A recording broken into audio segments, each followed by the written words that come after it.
a woman with a strange, unsettling habit.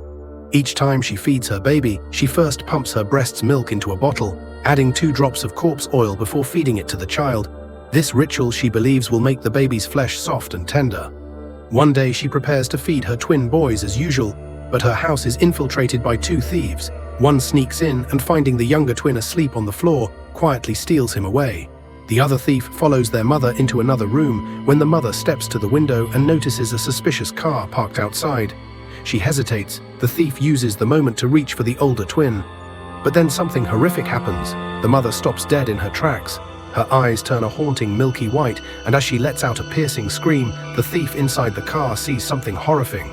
The partner who should have returned with the stolen baby has instead turned into the mother herself. Panicking, the thief floors the gas pedal, but then inexplicably tosses the baby into the street instead of escaping with him. 30 years later, the abandoned infant has grown up in an orphanage and is now an adult named Mark.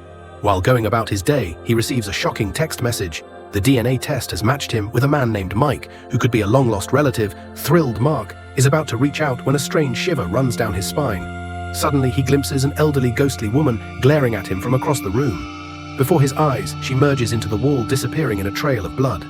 Mark dismisses it as exhaustion-induced hallucinations.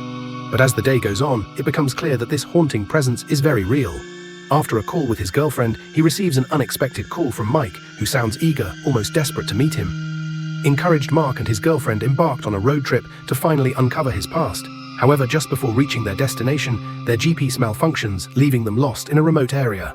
Anna gets out of the car to ask an elderly local couple for directions, showing them a photo of Mike. The couple's faces immediately shift to shock, and they back away, clearly disturbed, refusing to answer.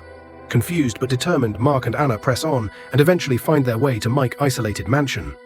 As soon as they arrive, Anna is struck by Mike's uncanny resemblance. To Mark, the only noticeable difference between them is their hair.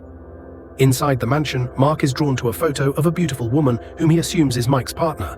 Shockingly, he soon learns that the woman in the photo is actually his mother, and she is still alive.